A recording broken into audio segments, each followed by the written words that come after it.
Now to new developments at the state capitol. Georgia's governor and lieutenant governor saying they will not call a special legislative session over the election.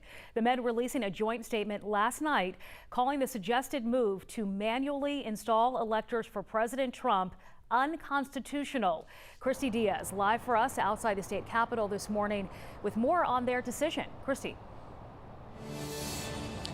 4 state senators have called for this special legislative session, but 2 of the state's highest ranking elected officials are staying firm on their answer no. And their main reason is it's illegal. So Governor Kemp and Lieutenant Governor Duncan released this joint statement last night, which was pretty short, but it said in part that the convening a special session in order to select a separate slate of presidential electors is not an option that is allowed under state or federal law. Instead, they suggest continuing disputes through the existing judicial system.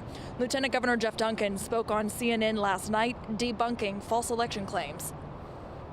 As the lieutenant governor and as a Georgian, I'm proud that we're able to look up after 3 recounts and watch and be able to see that this election was fair. Was it perfect? Absolutely not. I don't know if any election was perfect in the history of this country, but certainly it's only been nominal changes since we've had 3 recounts.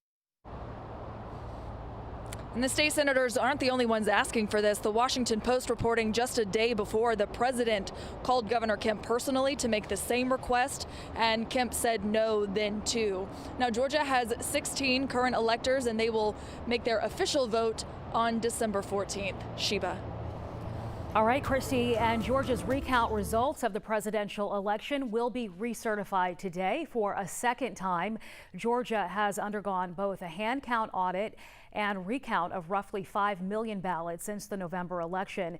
This latest recount at the request of President Trump's campaign, confirming President-elect Joe Biden as the winner of Georgia by nearly 11,800 votes. Also happening today, the Secretary of State's office holding another briefing at 9:30 this morning at the state capitol. No doubt the recount, recertification, election, and what comes next will all be discussed. We'll stream it on 11alive.com and on our YouTube page. The gloves coming off during last night's debate in the race for the U.S. Senate. Republican Kelly Loeffler and Democrat Reverend Raphael Warnock with some blunt exchanges, spending most of the night attacking each other. Meanwhile, Democratic challenger Jon Ossoff debated himself after Republican Senator David Perdue declined to participate. Deborah Tuff has more from the night. It's up to voters to decide who actually won this first round. Republican Senator Kelly Loeffler touting job creation, while her opponent, Democratic Reverend Raphael Warnock, going after criminal justice reform and pandemic relief while being called, quote, radical liberal Raphael Warnock several times by Loeffler. In doing so, the Republican appointee called Warnock's preaching anti-military, anti-police, and out of touch.